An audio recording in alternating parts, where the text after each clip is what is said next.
Assalamualaikum warahmatullahi wabarakatuh. Innal hamdalillah nahmaduhu wa nasta'inuhu wa nastaghfiruh wa na'udzu billahi min shururi anfusina wa min sayyiati a'malina man yahdihillahu fala mudilla lahu wa man yudlil fala hadiya lahu wa asyhadu an la ilaha illallah wahdahu la syarika lahu wa asyhadu anna Muhammadan 'abduhu wa rasuluh sallallahu alaihi wa ala alihi wa ashabihi wa man tabi'ahum bi ihsanin ila yaumil qiyamah. Wa ba'd, para hadirin sekalian kaum muslimin rahimani wa rahimakumullah. Alhamdulillah, kita bersyukur kepada Allah Subhanahu wa taala karena pada saat ini Allah Subhanahu wa taala telah memberikan kesempatan kepada kita sekalian untuk berkumpul dan berjumpa dengan salah seorang dari masyaikh tamu kita, yaitu kami akan memperkenalkan terlebih dahulu siapakah beliau. Beliau nama lengkapnya adalah Bilal Philips, kunyahnya adalah Abu Aminah. Beliau adalah seorang sarjana Islam kontemporer sebagai seorang guru, pembicara, juga penulis yang berdomisili di Qatar. Beliau lahir di Jamaika pada tanggal 6 Januari 1946 dan dibesarkan di Kanada dari sebuah keluarga pendidik yang memiliki seorang kakak yang berprofesi sebagai sarjana Alkitab dan pendeta Kristen. Kemudian pada tahun 1972 beliau masuk Islam dan menerima gelar S1 dari Islamic University of Madinah, ya, Jamiah Islamiyah Madinah. Kemudian beliau melanjutkan studinya di Jamiatul Malik Saud, ya, Universitas King Saud di Saudi Arabia, dan beliau mendapatkan gelar S2-nya di sana. Dan pada tahun 1990 beliau mendapatkan gelar PhD, ya, doktoral dari Wales University.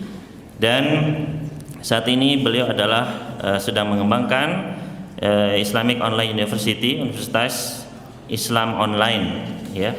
Dan banyak sekali tulisan-tulisan beliau dan kegiatan beliau. Maka pada acara kali ini langsung saja, ya, sebelum kita akan masuk kepada ceramah dari beliau, maka sebelumnya akan ada sambutan dari Ketua Stai Ali bin Abi Thalib Surabaya yang akan disampaikan oleh Syekhuna Al-Ustadz Mubarak Bamuallim LC-MI Hafidhullah. Kepada beliau kami persilakan.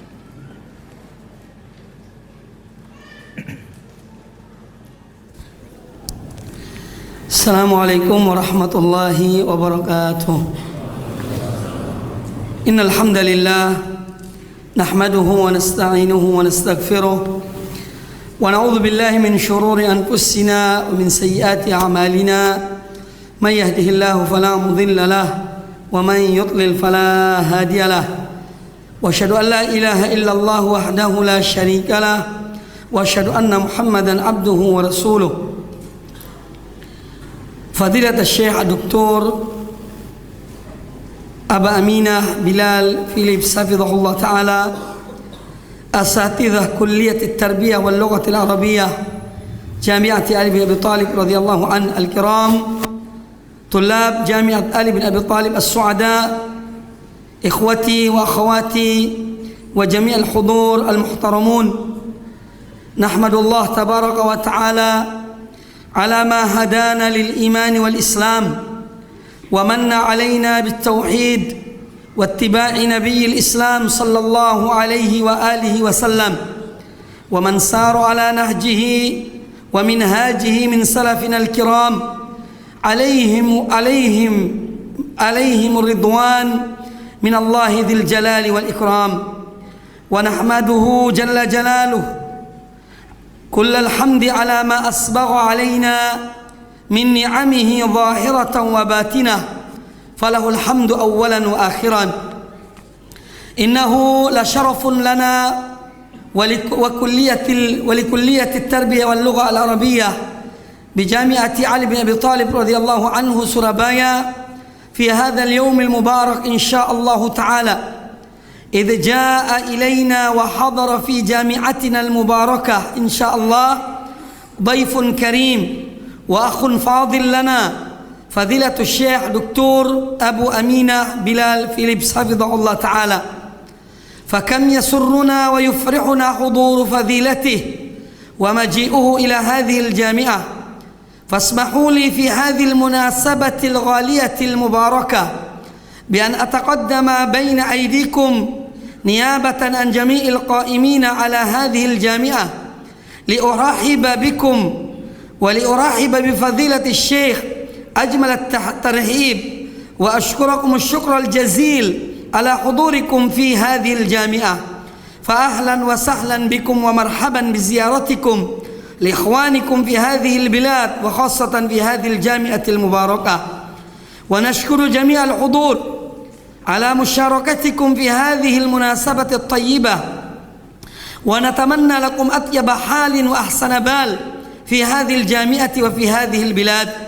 ونرجو من فضيلة الدكتور في هذه المدة اليسيرة أن يفيدنا بما لديه من علم وخبرة في الدعوة والتعليم والكتابة وما إلى ذلك، فنحن في حاجة ماسة إلى ذلك. وكما يقال ما لا يدرك كله لا يترك جله، كما أننا نتمنى أن تستفيدوا أيها الإخوة منه، أي من فضيلته، كل الاستفادة. وفضيلته ليس بغريب لنا أو لبعضنا، إذ نعرفه من خلال محاضراته ودعوته في اليوتيوب والإنترنت وغيرها من وسائل الإعلام. إنه لا يعجز اللسان ويقصر البيان ولا يدري ما يكتب البنان ليصف فرحتنا وسرورنا بمجيئتكم وحضوركم.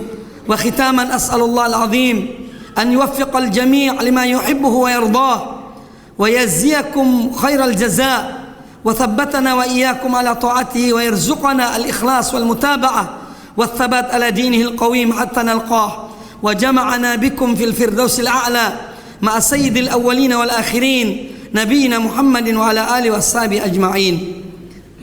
أقول قولي هذا، السلام عليكم ورحمة الله وبركاته. Kami ucapkan jazakumullah khairan kepada Ustadzuna Mubarak Bamalim hafizahullah atas sambutan yang telah beliau sampaikan.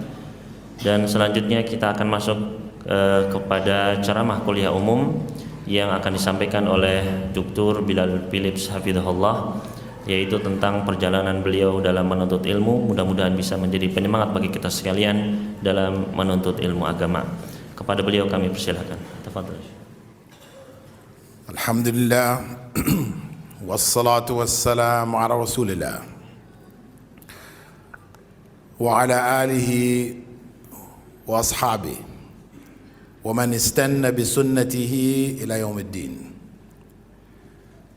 Yasurruni an akun ma'akum fi hadha al-yawm ma'a anni fuji'tu bi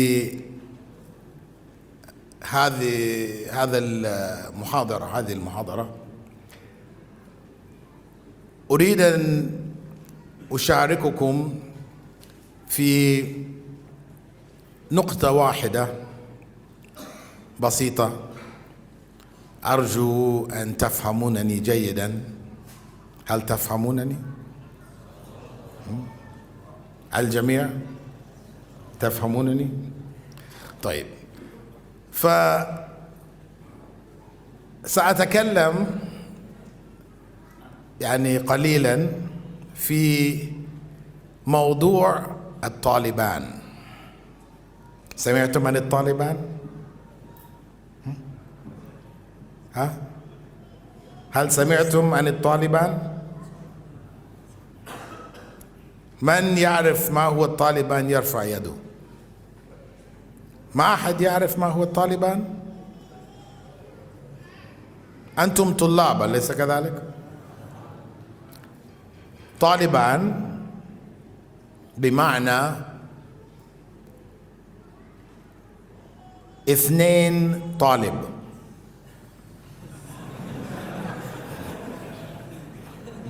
طالبان في الفصحى طالبان، في العامية 2 طالب.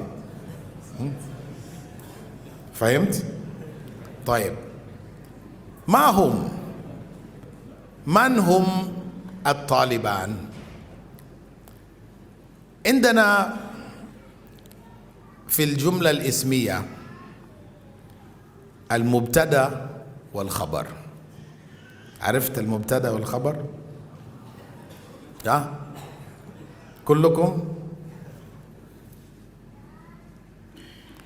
كلكم تعرفون المبتدأ والخبر؟ ها؟ درستم أليس كذلك؟ المبتدأ والخبر. طيب،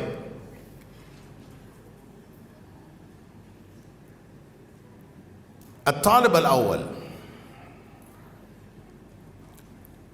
هو في الجملة الاسمية مسلم طالب.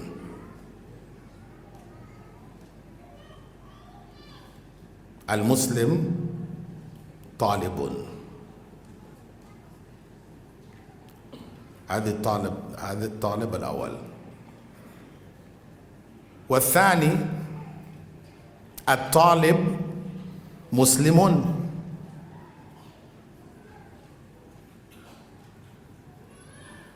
عرفت؟ الجملة الأولى المسلم طالب.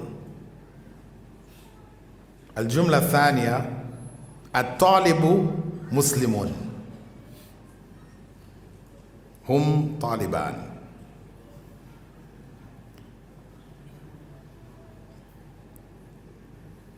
الطالب مسلم يعني هو طالب في الأصل،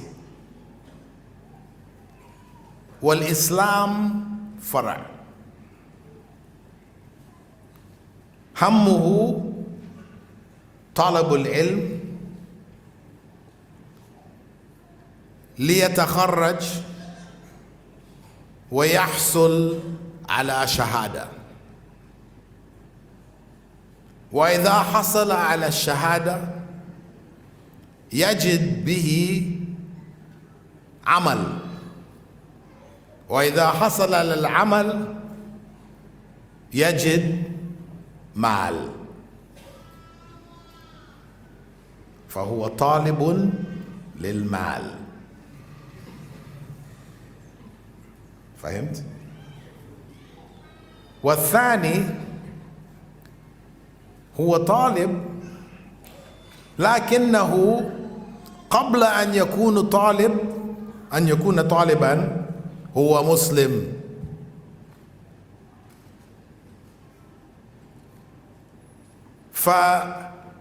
فيدرس، يطلب العلم ليعبد الله سبحانه وتعالى،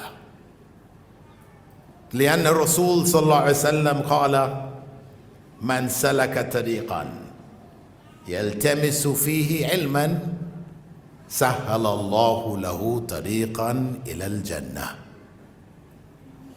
فهو طالب لجنة، ليس طالب لمال. عرفت الاثنين الآن؟ فهذا الذي أنتم لا بد أن تختارون. ما أنتم طلاب المال ولا طلاب الإسلام؟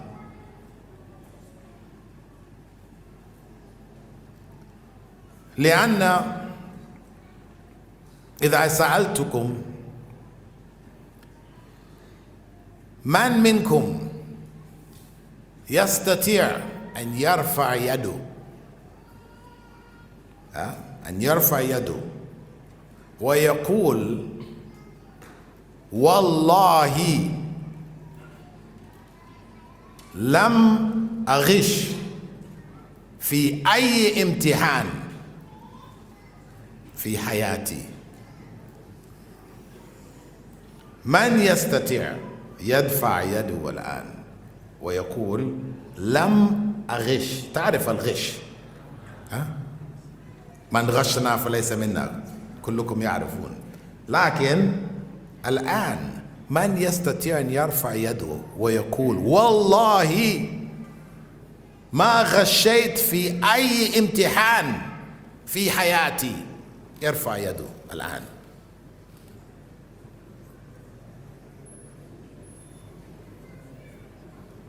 لا أحد؟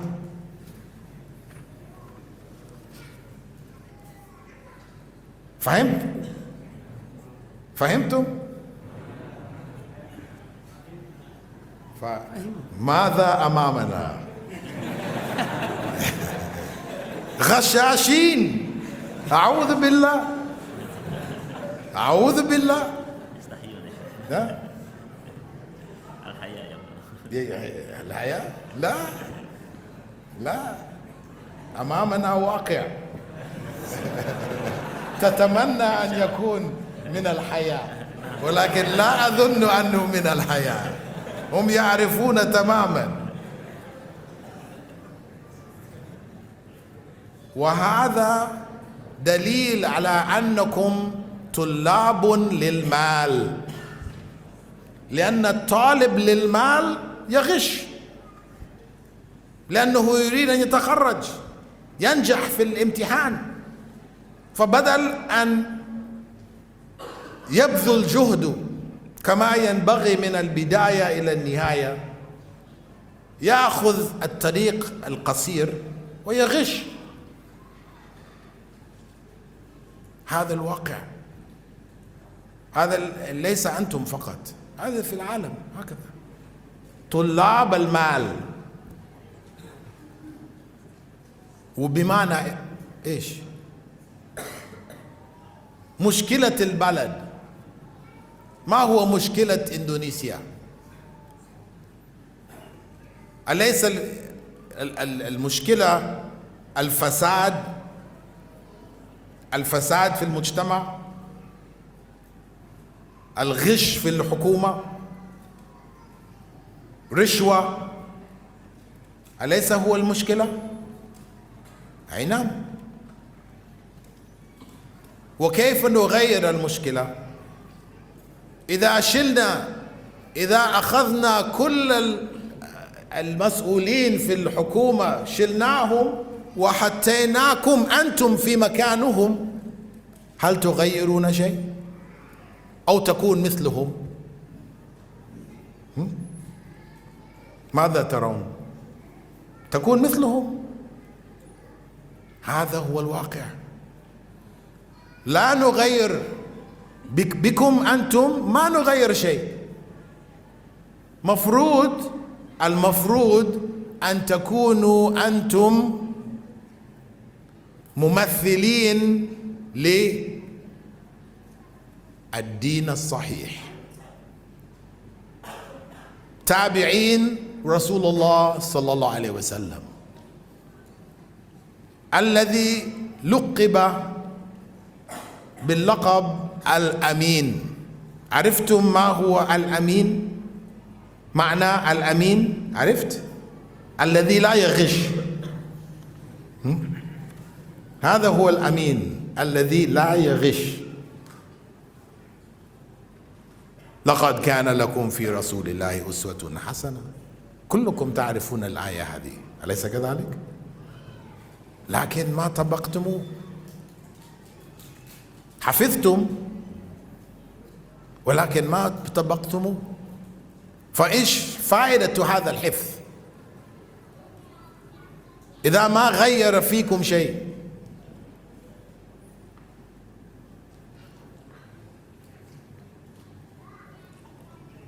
في أيام الصحابة رضي الله عنهم، في أيام الصحابة لو سألتهم هذا السؤال، هل تظن أن أحدهم لا يرفع يده؟ ماذا تظن؟ هل يكون منهم أحد لا يرفع يده؟ لا، لأنهم عرفوا الأمانة. الأمانة الذي نزل الله سبحانه وتعالى على الإنسان، أمانة الإسلام،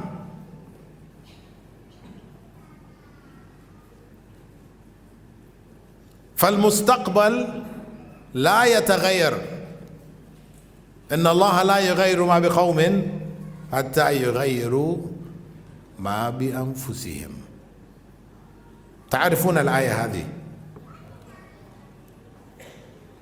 فإذا ما غيرتم أنفسكم حتى تكونوا طلاب علم، طلاب مسلمين حقا، هذه الدراسة ستكون حجة عليكم يوم القيامة،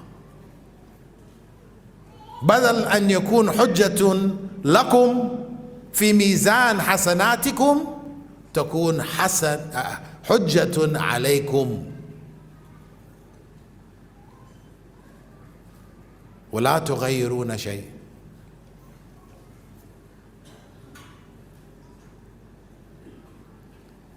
والطالب المال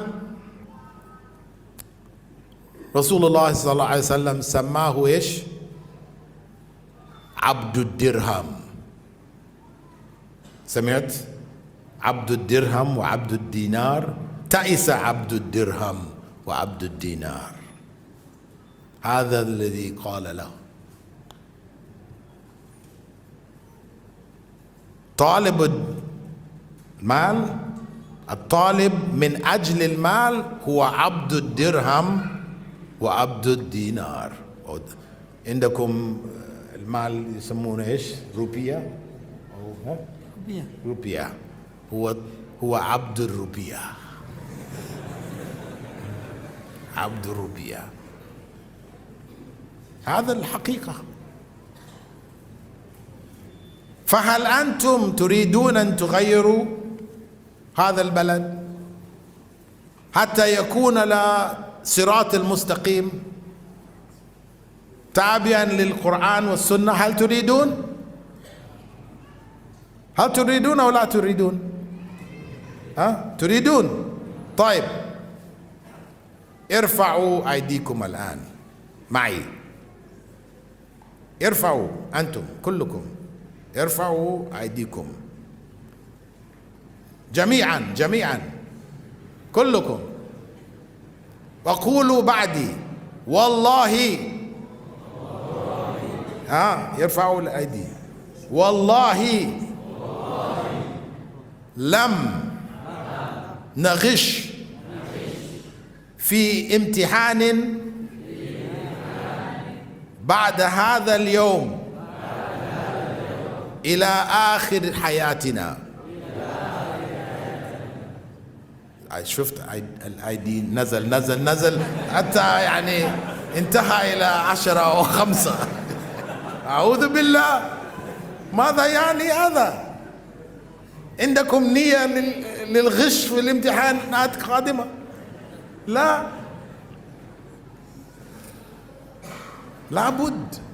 لابد أن نبدأ من الآن حتى نكون فعلا طلاب عباد،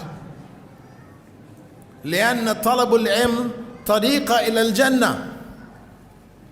طلب العلم عبادة، ولكن يكون لابد أن تكون إيش؟ طلب العلم بدون غش. طلب العلم بدون غش. إن الله يحب من أحدكم إذا عمل عملا أن يتقنه. هذا هو المطلوب، الإتقان. تبذلوا جهودكم قدر الاستطاعة، وإذا حصلت على امتياز فبها ونعمت، وإذا حصلت على جيد لا بأس، أنت بذلت كل جهودك ووصلت إلى جيد، هذا يعادل الامتياز مع الآخرين. في أعين الله سبحانه وتعالى هذا يعادل ذاك.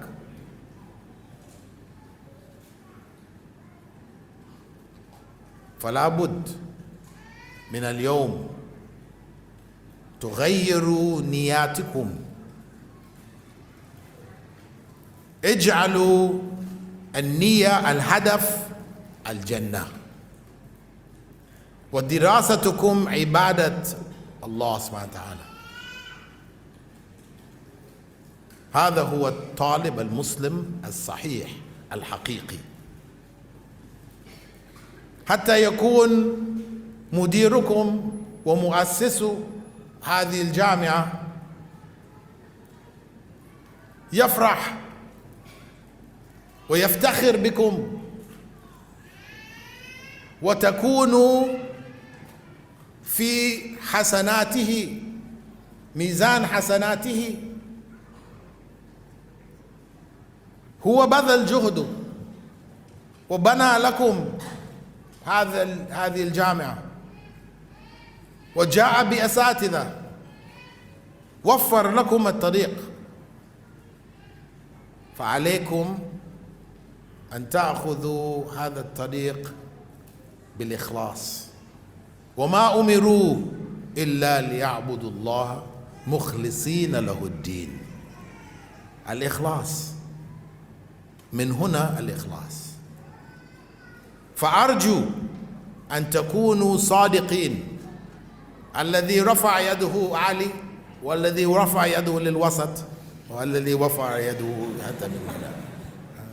أرجو أن تكونوا صادقين، حتى إذا جئت مرة ثانية، وسأجي سأعود إن شاء الله، وأسألكم من يستطيع أن يقول والله منذ زيارتي في هذا اليوم تركت الغش، ما غشيت في شيء. اترك الغش، كونوا عباد الله، طلاب العلم حقيقيين. وهذه رسالتي لكم اليوم البسيط إن شاء الله. بارك الله فيكم. وفيكم بارك الله. جزاكم الله خيرا شيخ.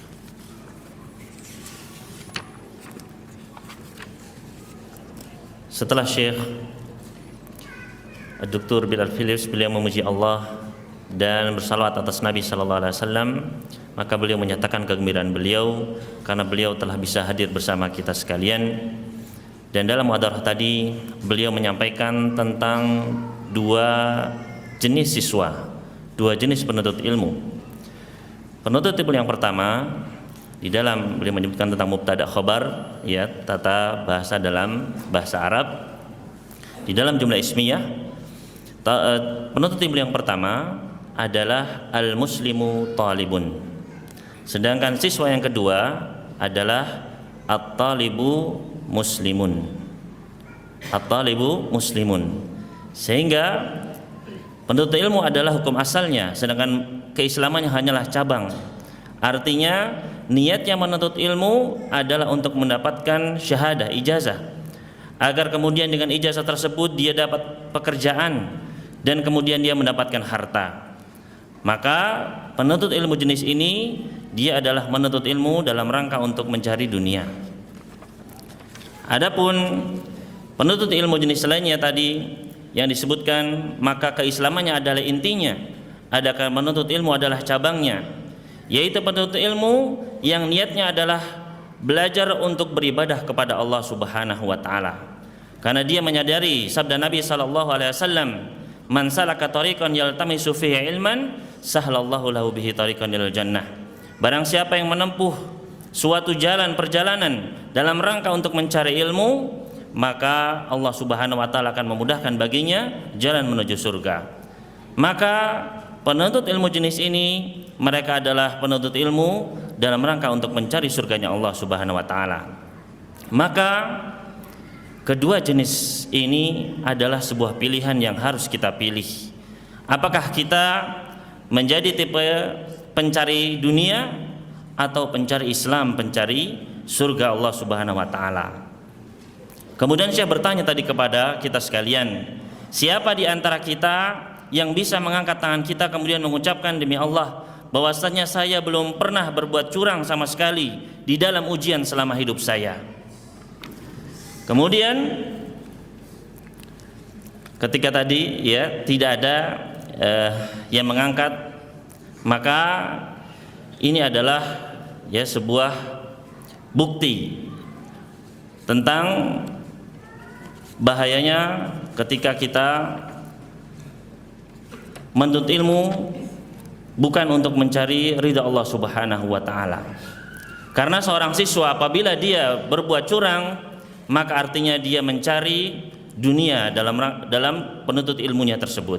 Karena dia berbuat curang, dia mencari jalan yang singkat agar berhasil daripada dia bersungguh-sungguh, daripada dia bersusah payah untuk belajar, maka dia malah memilih untuk berbuat curang di dalam ujiannya.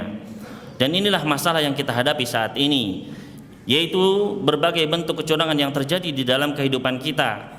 Ketika seorang siswa dia tidak bisa jujur dalam belajar, maka demikian pula ketika dia bekerja dan ketika dia memiliki jabatan-jabatan, maka dia tidak akan bisa merubah sesuatu apapun karena dari awalnya dia telah merusak jalannya dalam menuntut ilmu.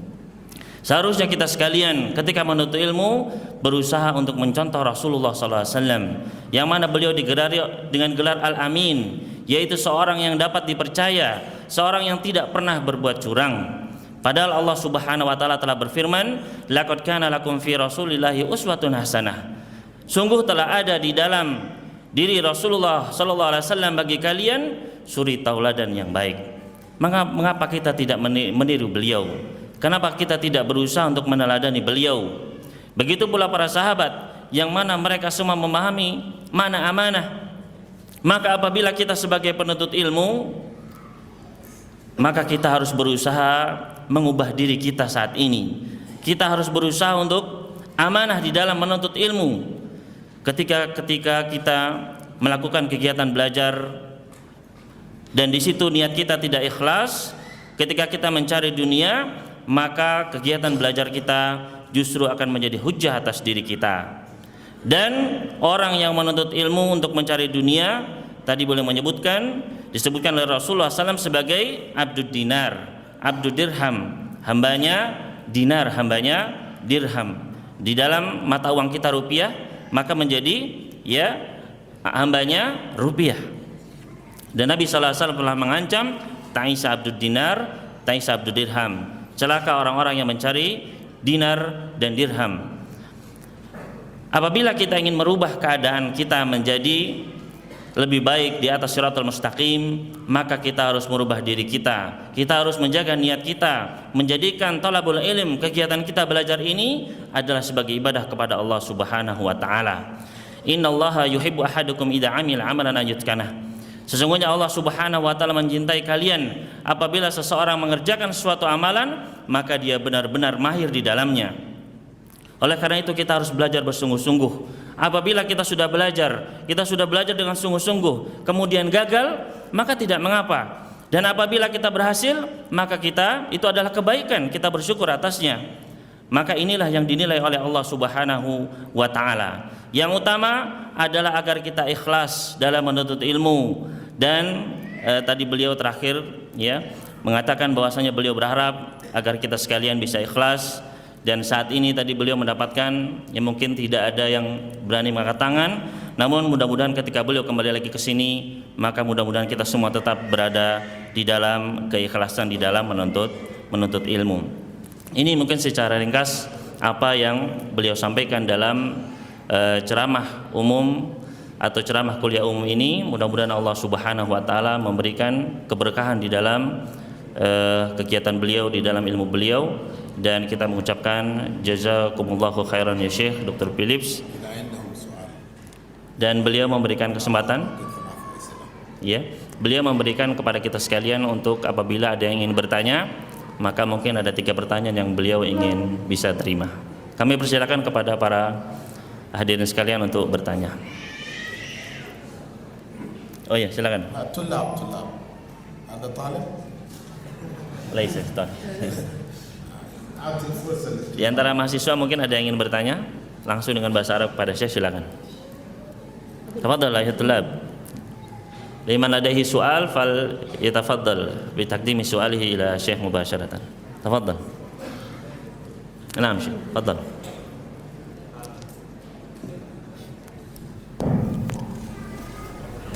Assalamualaikum warahmatullahi wabarakatuh. So, because my Arabic is a bit weak, so I will use English instead because I was raised in English environment. And I was started to learn this religion of Islam.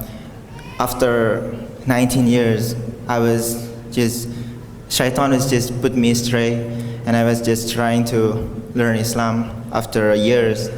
And what I found is something is very, very difficult for us is when we want to purify our heart to just doing this, yani talabul ilm, for Allah subhanahu wa ta'ala. But in the reality, there is something that is distracting my mind. It is actually, you have to deal with point in university. So I've been raised by kind of high school that it's all about point. If you get a good grade, and then you can't deal with this thing.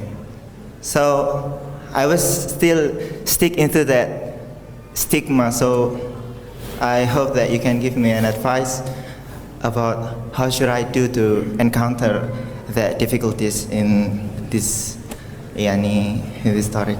Syukran jazakumullah khairan. Assalamualaikum warahmatullahi wabarakatuh.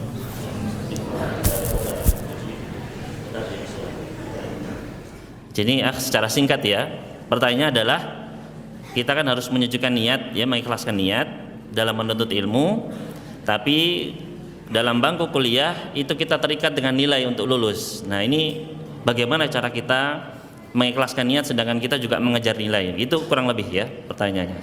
Tafadhal Syekh. Okay, I'll answer in English when you translate. Okay, it's easier for you. Okay, inshallah. My advice would be to read the Quran with understanding more. Right. In the educational system, mostly people are memorizing Quran but don't know what the Quran is saying. Okay. So for you to develop sincerity in your Quran, you must know what Allah is saying, because you must be learning the Quran to understand the words of Allah, not simply to get the title Hafiz. That is not the goal. The goal is not to get the title Hafiz. It is to get as much of Allah's word into your heart.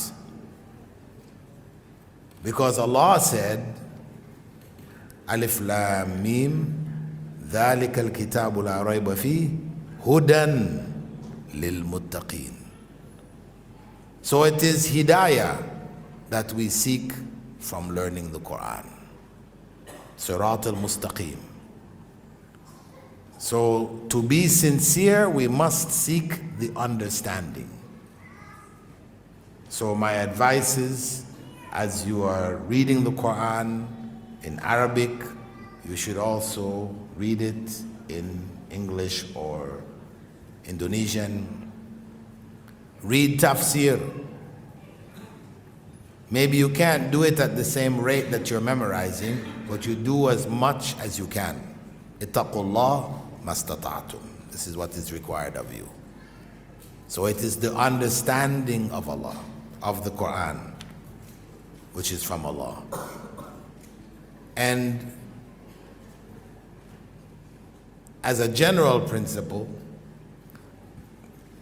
also you try to read from the Sunnah, the Seerah of Rasulullah sallallahu alaihi wasallam, to understand the guidance that is in his life.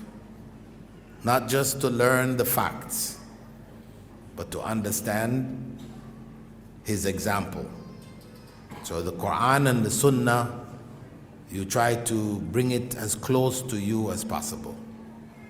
Because the Prophet ﷺ said, تَرَكْتُ فِيكُمْ أَمْرَيْنِ إِن تَمَسَّكْتُمْ بِهِمَا لَن تَضِلُّوا أَبَدًا.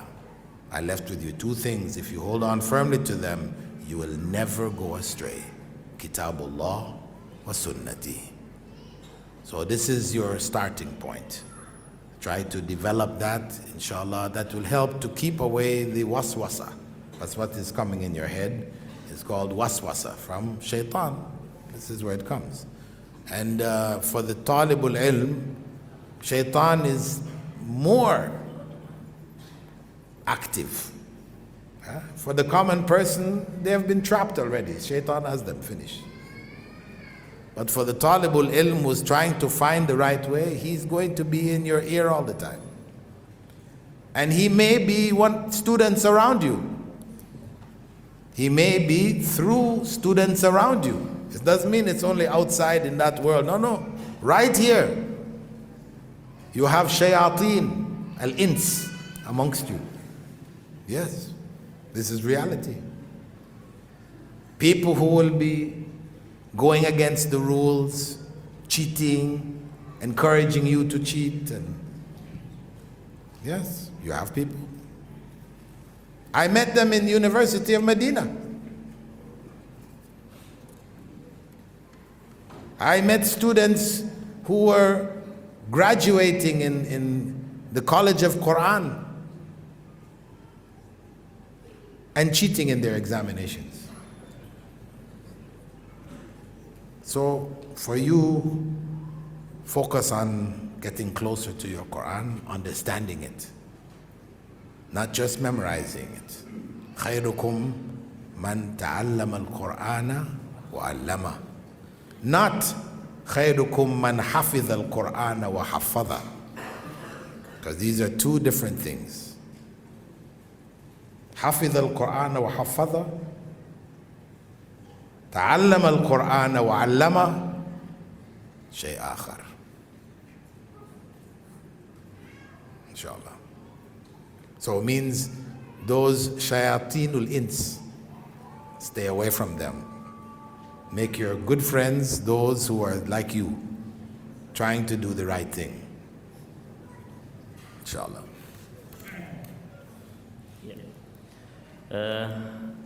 Syekh menjawab bahwasanya saran beliau adalah ketika Anda membaca Al-Quran, maka bacalah dengan benar-benar pemahaman yang lebih, berusaha untuk memahami ayat-ayat Al-Quran. Dalam suatu pendidikan, ya, kebanyakan orang yang hafal Al-Quran, namun mereka tidak memahami apa yang mereka baca. Maka agar kita bisa mendalami Al-Quran, kita harus memahami apa yang kita baca. Karena agar kita bisa memahami agama Allah, memang kita harus menghafal Al-Quran. Namun tujuannya bukan sekedar untuk memperoleh gelar Al-Hafiz, namun tujuannya adalah untuk memahami agama Allah. Karena Allah Subhanahu wa taala berfirman, Alif Lam Mim, dzalikal kitabu la raiba fi hudal lil muttaqin. Alif Lam Mim, itulah kitab yang tidak ada keraguan di dalamnya sebagai petunjuk bagi orang-orang yang bertakwa.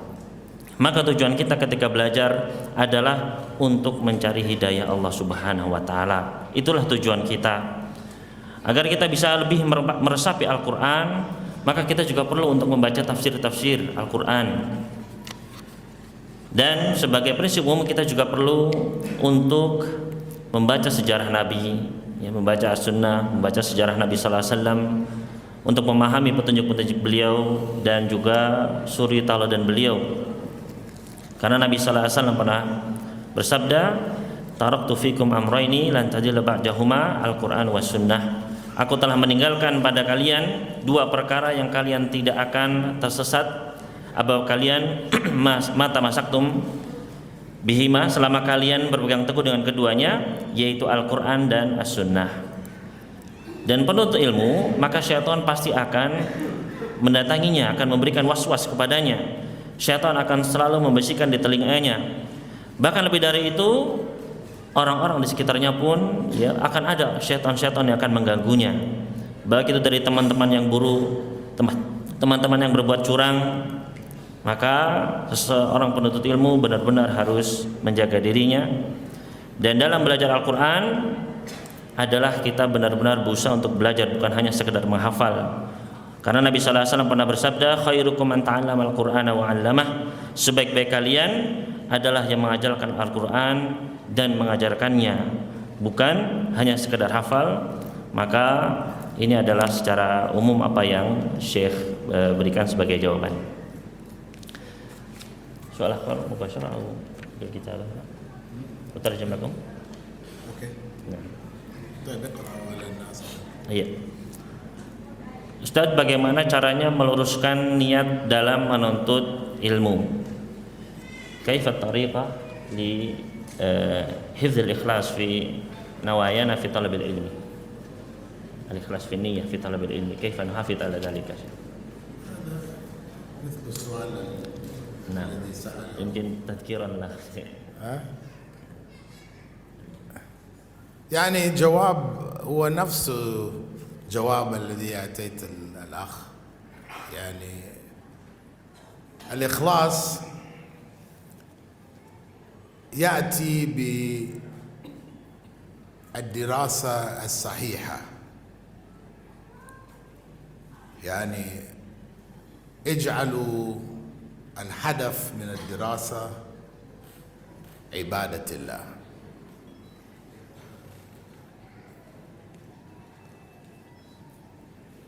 كلما تدرس اسأل نفسك لماذا أدرس؟ ما هو هدفي؟ وإذا ما وجدت أن هدفك هو الجنة وعبادة الله سبحانه وتعالى حتى تصل إلى الجنة، فغير نيتك. غير نيتك.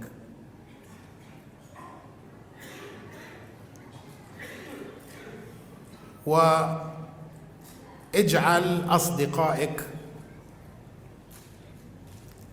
من الصالحين ممن يذكرك بالله، ليس من يذكرك بالدنيا.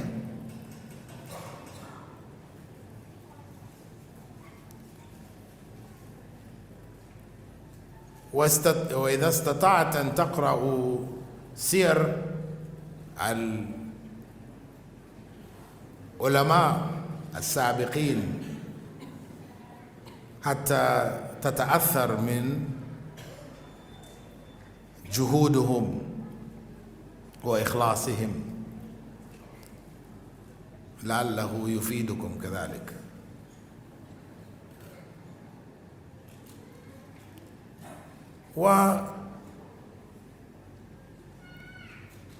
وصلوا صلواتكم في أول الوقت، لا يفوتك شيء من الصلوات. وحافظوا على الصلوات. حافظوا عليها بمعنى صلوا وأنتم تعرفون ما تقولون، تكون أذهانكم حاضرين، لا يكون أذهانكم في الخارج، في البيت، في الملعب، وأنت أجسامكم في المساجد. أجسامكم يصلي وأذهانكم خارج. حاول أن يكون أذهانكم داخل المسجد.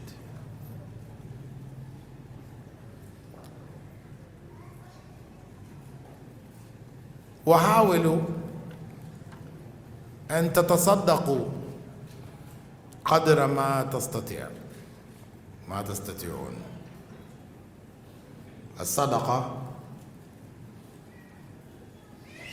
الصدقة الذي لا يعرفه الناس.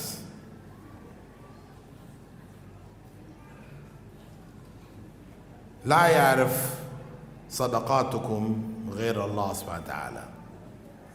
حاول أن تتصدق ولا أحد يعرف أنك تصدقت.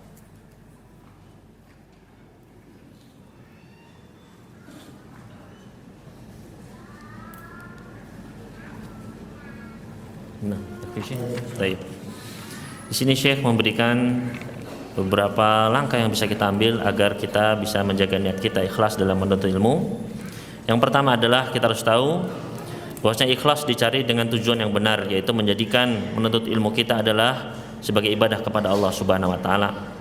Kemudian setiap kita belajar, kita tanya pada diri kita, untuk apa sih kita belajar dan apa tujuan kita untuk belajar ini. Kemudian di antara langkah lainnya kita juga banyak mengingat surga dan neraka Allah Subhanahu wa taala sebagai ganjaran. Dan juga kita berusaha untuk menjadikan teman-teman kita adalah teman-teman yang salih, yaitu teman-teman yang mengingatkan kita kepada Allah, bukan teman-teman yang mengingatkan kita kepada dunia.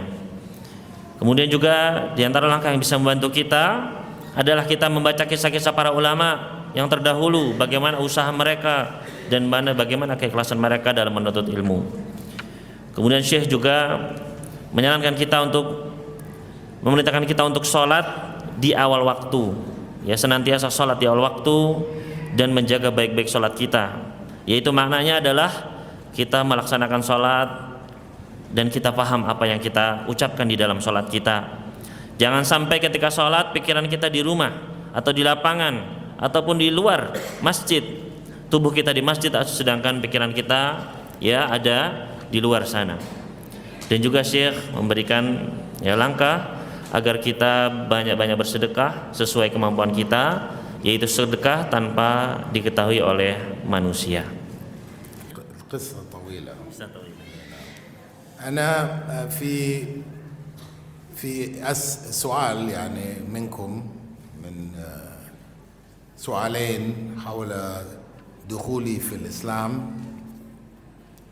ممكن أن أقول باختصار أنني ولدت نصرانيا في جامايكا، كما سمعتم أنا من مواليد جامايكا. عرفتم أين جامايكا؟ ها؟ تعرفون؟ من يقول لي أين جامايكا؟ في أفريقيا؟ لا، جامايكا ليس في إفريقيا.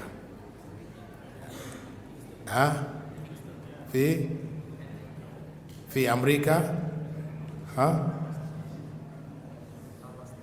أمريكا الوسطى. نعم، من أمريكا الوسطى، من جزر البحر الكاريبي جامايكا.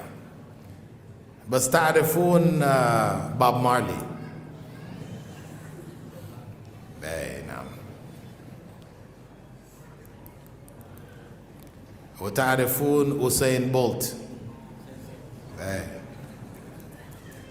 هم جامايكيين. والآن تعرفون بلال فيليبس مسلم. ونشأت في كندا، أهلي سافروا إلى كندا للدراسة، أبي وأمي، ونشأت في كندا. ولما دخلت الجامعة صرت من الطلاب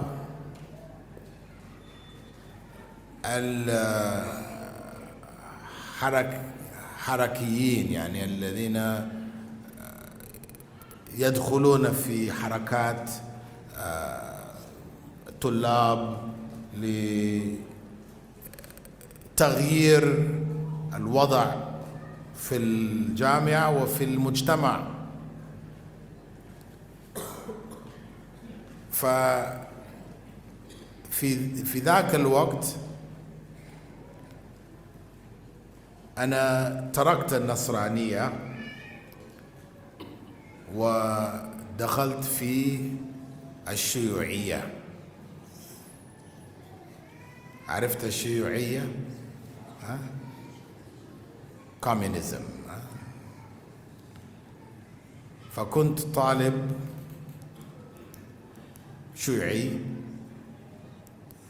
أدعو إلى الشيوعية، دعوتي إلى الشيوعية، إلى أن أدركت أن الشيوعية ليست عندها حل مشكلة العالم، مشاكل الإنسان. الشيوعية كانت تدعي أنها عندها حل لمشاكل الإنسان،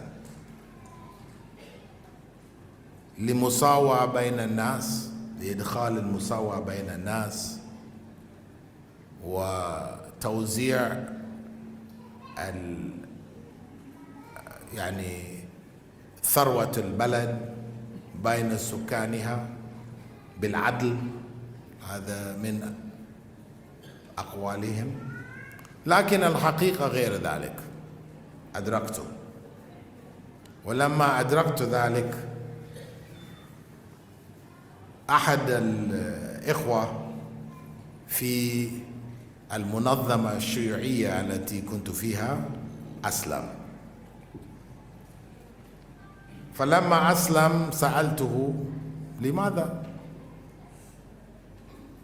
الدين أفيون الشعب، هذا الكلام الذي تعلمناه.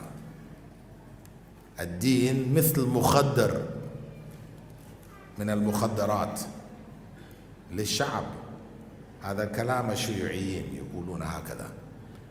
فهذا قال لي لا لا، الإسلام غير صحيح. نصرانية مخدرات، والبوذية مخدرات من المخدرات، والهندوسية من المخدرات، كلها صحيح، لكن الإسلام لا. فقلت خلاص خليني أقرأ من الإسلام شيء، فأخذت كتب بدأت أقرأ، وبعد القراءة اقتنعت أن الإسلام يشمل كل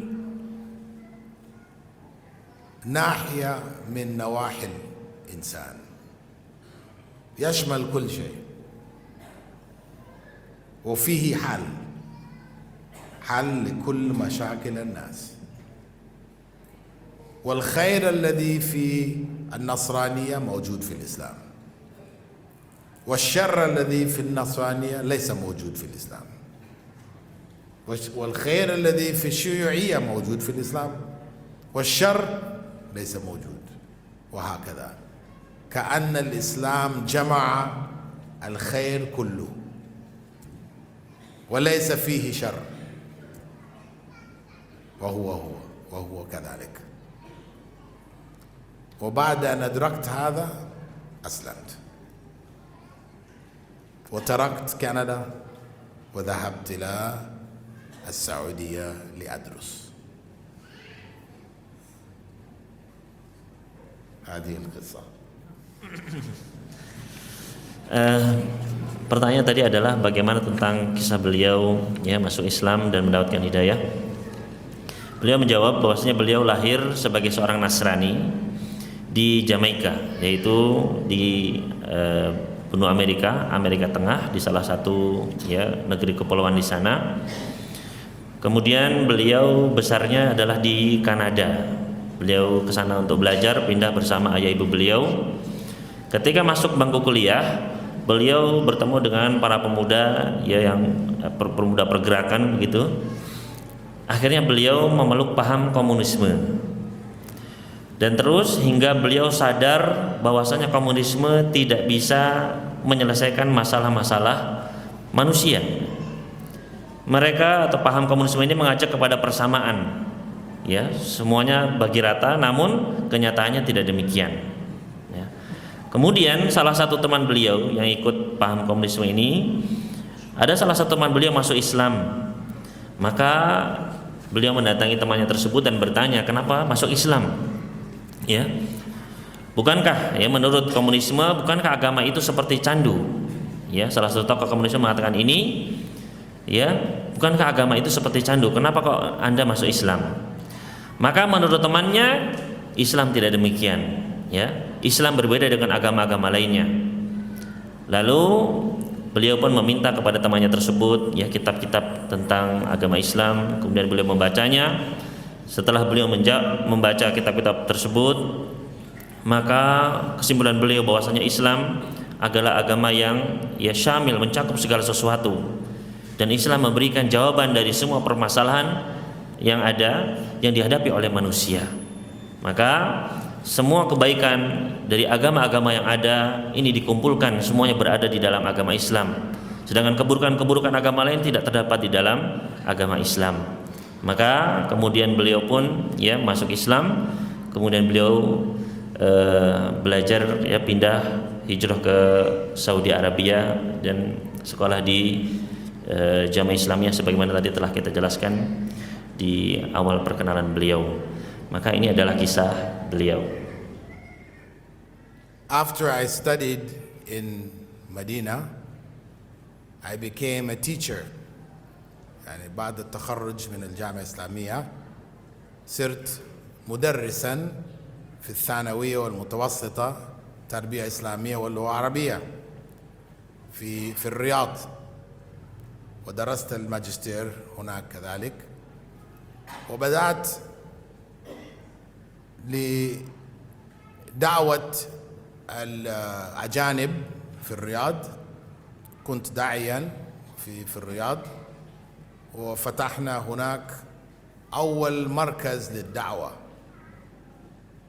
في السعودية، أول مركز لدعوة الأجانب في السعودية. وبعد الماجستير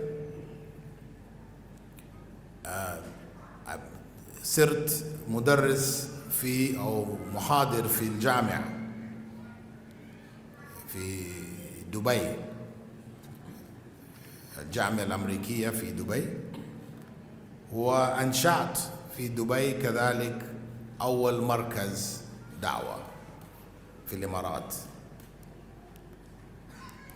أدعو غير مسلمين إلى الإسلام. وألفت أكثر من 50 كتابا في مختلف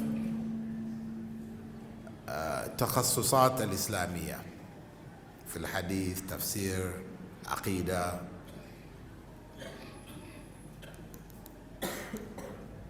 ثم بعد إكمال الدكتوراه أنشأت جامعة إسلامية في الهند، جامعة إسلامية تدرس فيها الشريعة والإدارة، الشريعة والإدارة، إدارة الأعمال. ثم أنشأت جامعة في 2007، أنشأت جامعة على الإنترنت، وهي الجامعة التي أنا مديرها إلى الآن، الجامعة الإسلامية على الإنترنت. تدرس فيها الشريعة باللغة الإنجليزية مع اللغة العربية. والآن كذلك ندرس، عندنا كلية التربية والتعليم، كلية علم النفس، وكلية التمويل الإسلامي والإدارة، وكلية التقنية IT، هي على الإنترنت، وهي لا تكلف شيء. البكالوريوس هنا في البلد تكلف $5600 تقريبا سألت.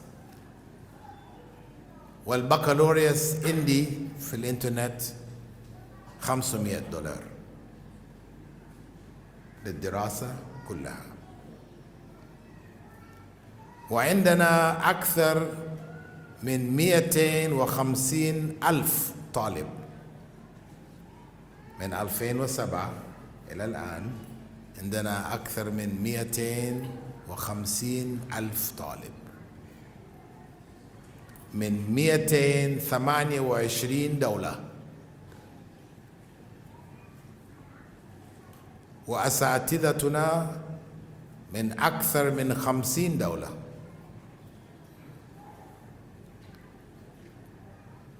ندير الجامعة بدون أن نرى الإداريين. من 7 سنوات عندنا أكثر من 100 موظف لم أراهم قط. الحمد لله. وهذا من معجزة الله سبحانه وتعالى، يفتح لنا مجال لنشر العلم. لأن من 250,000 طالب الذي يدرس معنا 245 يدرسون مجانا بدون أي تكلفة، فقط 5,000 يدفعون للباقين. الحمد لله.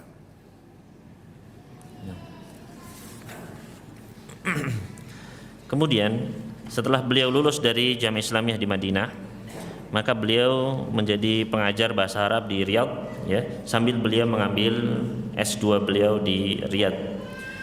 Kemudian beliau juga berdakwah di pusat dakwah pertama yang dibuat di Saudi Arabia, yaitu pusat dakwah bagi orang-orang asing di Saudi Arabia. Kemudian beliau juga ke Dubai dan mendirikan di sana pusat dakwah di Dubai. Dan beliau juga menyebutkan bahwasanya beliau telah menulis lebih dari 50 kitab dalam berbagai cabang ilmu dan tafsir akidah dan yang lainnya. Lalu setelah beliau lulus S3, maka beliau mendirikan Universitas Islam di India, dan pada tahun 2007 beliau mendirikan Universitas Islam Online melalui internet. Dan beliau saat ini menjadi rektor di sana, ya.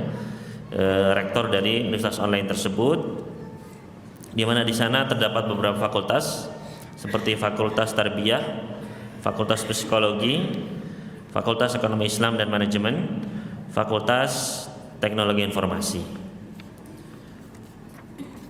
Dan ya, dalam universitas tersebut, Universitas Online tadi, terdapat lebih dari 250.000 mahasiswa dari 220 negara.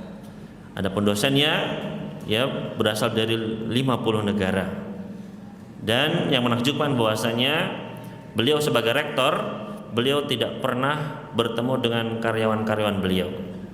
Padahal jumlah karyawannya lebih dari 100 orang, ya.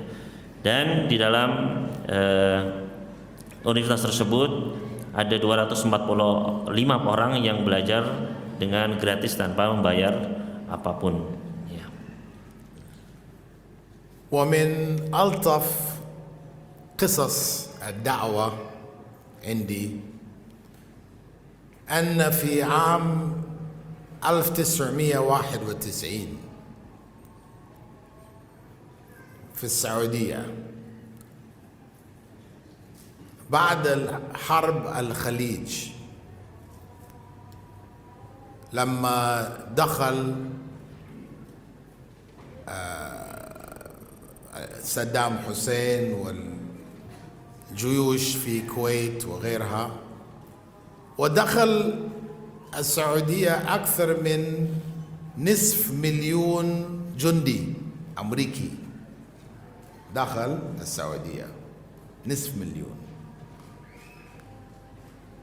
والحرب لم يستمر طويلا، انتهى بعد 7 أيام أو 8 أو أسبوعين كذا انتهى. وأنا كنت في الرياض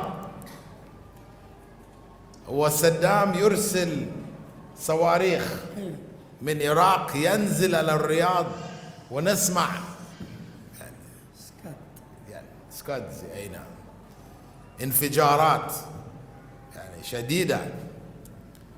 على كل، بعد الحرب الامريكان رجعوا الى امريكا من معسكر في الخبر، وانا كنت رئيس فريق دعوة دخلنا فيهم. يعني ركبنا خيمة سميناه خيمة الثقافة السعودية، يعني خيمة الثقافة السعودية. والحمد لله الأمريكان جنود دخلوا رجالا ونساء، ومن خلال 5 شهور، لأن أخذ وقت 5 شهور 5 أشهر ونصف كلهم رجعوا، بس من خلال 5 أشهر ونصف أسلموا في خيمتنا أكثر من 3000 أمريكي جندي، الحمد لله 3000. ورجعوا، وأنا رجعت إلى أمريكا كذلك أساعدهم ينظموا أنفسهم في الجيش الأمريكي، حتى أسسوا منظمة خاص للمسلمين في الجيش الأمريكي، وألزموا الحكومة الأمريكية أن يضعوا مصلى في جميع معسكراتهم في العالم، وأن يعينوا مرشد ديني مسلم يمر على كل معسكراتهم. ومن هؤلاء الذين أسلموا عشرات الآلاف إلى يومنا هذا، لأن الدخول في الإسلام في الجيش الأمريكي أكبر وأسرع من المجتمع العام. لماذا؟ لأن الجندي عنده وقت فراغ كبير، لا يستطيع يمشي هنا وهناك، لازم يجلس، فيكون عندهم وقت قراءة. فهؤلاء الذين أسلموا على أيديهم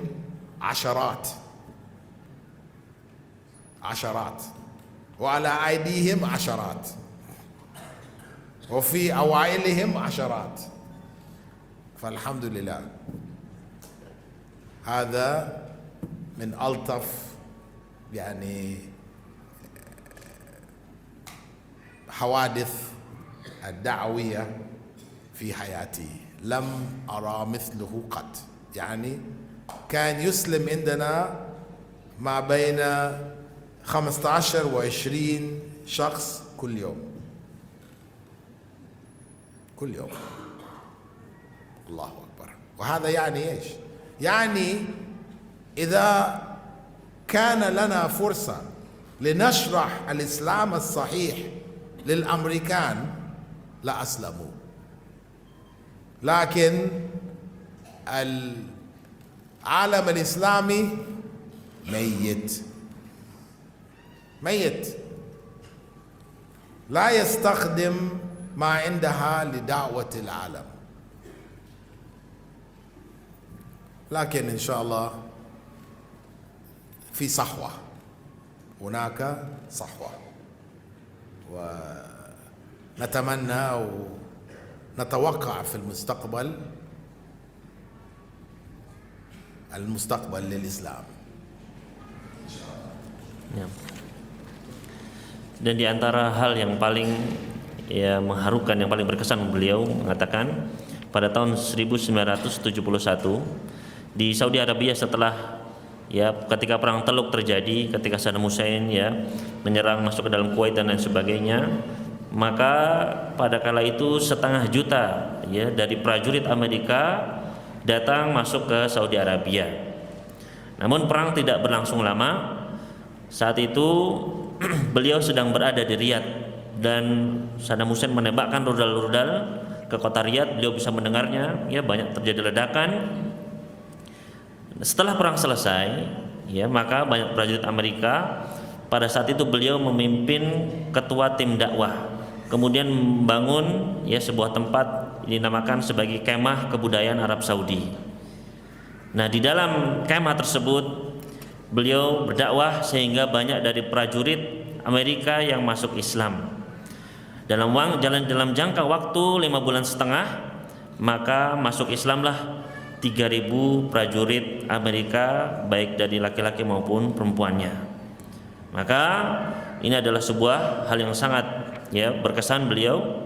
Kemudian setelah prajurit itu pulang ke negeri mereka dan beliau pun pergi ke Amerika, maka beliau di sana membantu para prajurit tersebut yang telah masuk Islam, mendorong mereka untuk membuat perkumpulan khusus bagi para prajurit Muslim, prajurit Amerika yang Muslim.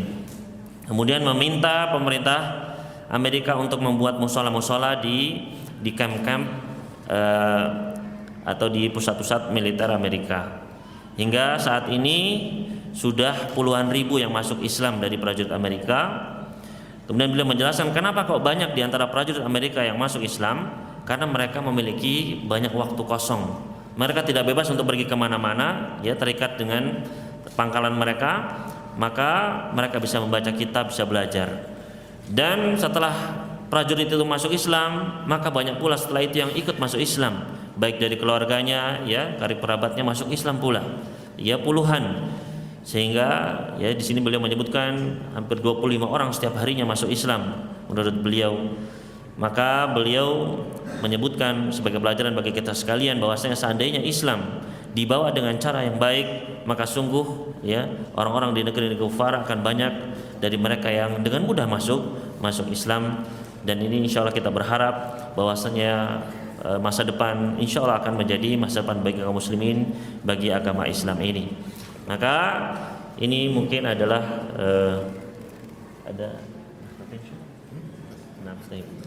maka ini adalah penutup dari ceramah kuliah umum pada siang hari ini, dan kita berterima kasih sekali lagi kepada beliau, kepada Dr.